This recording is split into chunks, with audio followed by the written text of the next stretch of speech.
discrete சீரிஸ்க்கு mean find out பண்றதுக்கான formula summation f into x divided by summation f. Next questions பார்க்கலாம். First question find the mean of the following distribution. உங்களுக்கு இந்த மாதிரி ஒரு discrete series கொடுத்துட்டு இதுக்கு மீன் ஃபைண்ட் அவுட் பண்ண சொல்லிருக்காங்க. discrete seriesக்கு மீன் ஃபைண்ட் அவுட் பண்றதுக்கான formula summation f into x divided by summation f அப்படிங்கிற ஃபார்முலா. சோ நம்ம ஃபர்ஸ்ட் என்ன பண்ணனும், f ஐயும் x ஐயும் மல்டிபிள் பண்ணி அதை வந்து summation ஆட் பண்ணனும். சோ அப்ப x வந்து என்ன கொடுத்திருக்காங்க 4 6 9 10 15 அப்படின்னு கொடுத்திருக்காங்க.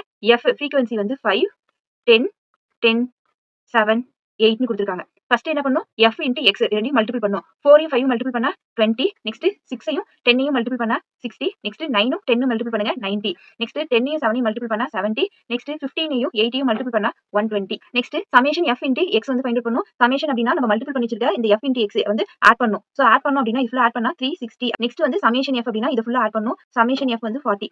சோ மீன் ஃபைண்ட் அவுட் பண்றதுக்கான ஃபார்முலால summation f into x வந்து 360 அப்படினு ஃபைண்ட் அவுட் பண்ணிருக்கோம். நெக்ஸ்ட் summation f வந்து 40 னு சொல்லி ஃபைண்ட் அவுட் பண்ணிருக்கோம். இது 0 0 வந்து கேன்சல் பண்ணிடுங்க. 4 ஆல் டிவைட் பண்ணா 36 வந்து 9 டைம்ஸ். சோ ஆன்சர் வந்து 9. A option answer.